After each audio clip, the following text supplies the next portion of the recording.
How to use Cast Control.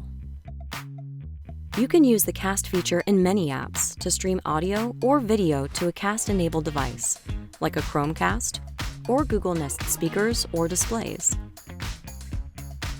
Open the app you want to cast from.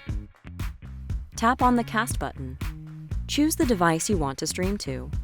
If you don't see what you're looking for, make sure the device you're casting from is on the same Wi-Fi network as what you're casting to.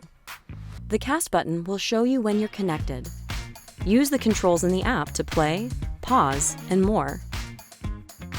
You can also use the Google Assistant on your speakers or displays to control your audio or video. Say, "Hey Google," then tell it what you want to play. "Hey Google, play jazz on YouTube Music." You can also play music from the Home app. Tap on Media. Then pick which device you want to hear your music on.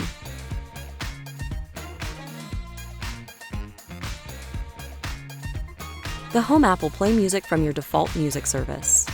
To learn more, please visit our Help Center.